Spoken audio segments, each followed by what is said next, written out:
The NFL teams may have 7 games left, but you only have 3 or 4 to vie for your spot in the fantasy playoffs. Hey, how are you? Jason Horowitz with you on the Chase Fantasy Football Series exclusively here on CBS SportsLine. It's start 'em and sit 'em, and time to bring in Dave Richard via satellite from Miami. And it's a special week for us, Dave. We're going head-to-head in our CBS SportsLine League. And this week, Dave, we're going to quickly show our matchups. Let's take a look at your starting lineup. You got some good wide receivers in Torrey Holt and Larry Fitzgerald if he's healthy, plus he gets Detroit. You're tough. You're also going to go with either Sean Alexander or Maurice Morris at San Francisco. What's your toughest choice this week, Dave? My toughest choice is how I'm going to celebrate this victory over you, Jason. Am I going to get champagne, or what am I going to do? Now, the toughest choice is what am I going to do with Frank Gore, because he's coming off the concussion, doesn't really have a good matchup. So what I decided to do is if Sean Alexander plays, I'm actually going to sit Frank Gore.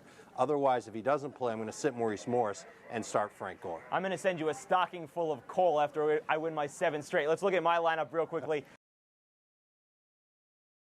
Now, I know he's never rushed for more than 75 yards at Denver, but he will carry me to my 7th straight victory. The only other question is, who else do I play at running back, because I have some other issues. All right, Dave, let's get into other starts for people who don't care about our lineups. Other starts for Week 11, guys that you think are good starts and good sits, and we'll head to the quarterbacks. Let's take a look at the stardom quarterbacks. Jake Delhomme, home against St. Louis. John Kitna, he didn't have a great week against San Francisco. He's at Arizona, and you like whoever starts at quarterback for Seattle at San Francisco. Let's switch to the sit-em quarterbacks. Michael Vick, he is at Baltimore. Ben Roethlisberger at Cleveland. And Phillip Rivers, he's off a career-high 3 touchdowns, but he is in Denver.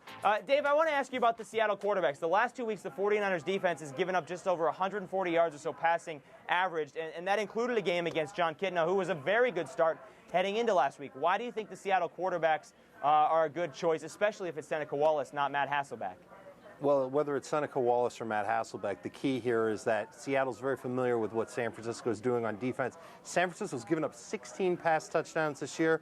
Looking at my notes here, they've allowed 65.3% of passes to be completed against them. And I really like what's happening with Darrell Jackson. He's starting to get into a groove, starting to score just about every week. Deion Branch is going to get in on that. I really like what Seneca Wallace could do. And if Hasselbeck's there, all the better.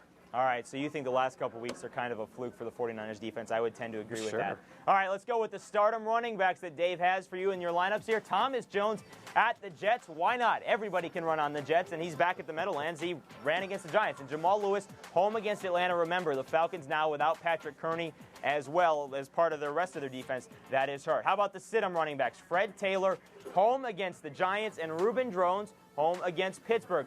Dave, I want to ask you about Fred Taylor. The Giants defense, so banged up, so many guys missing on the front 7. You don't think he's going to have a decent game against the Giants and get in the end zone at least once? You know something, I'm a little worried about it because Maurice Jones-Drew has been the one that's been getting in the end zone for Jacksonville, not Fred Taylor. Moreover, Taylor's carries have been monitored. He's not getting anywhere near 20 touches a game anymore.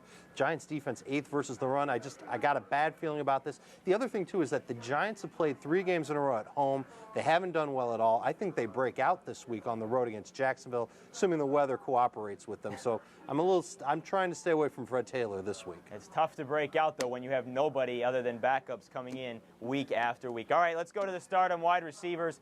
And a guy who broke out last week at Tennessee, Dante Stallworth, he had that long touchdown, he broke out against Washington last week. He plays Tennessee this week. Chris Chambers, home against Minnesota, and Joey Galloway, home to Washington. How about the guys you have to sit this week? Lavernius Coles, 4 out of the last 5 weeks. It's been terrible weeks for the Jets wide receiver. And Santana Moss is going to have Jason Campbell throwing him the football, so he is a bad sit or a bad start as well. Dave, I want to ask you real quickly about Joey Galloway. We have been burned every time we put him on this show. Why put Joey Galloway in this week?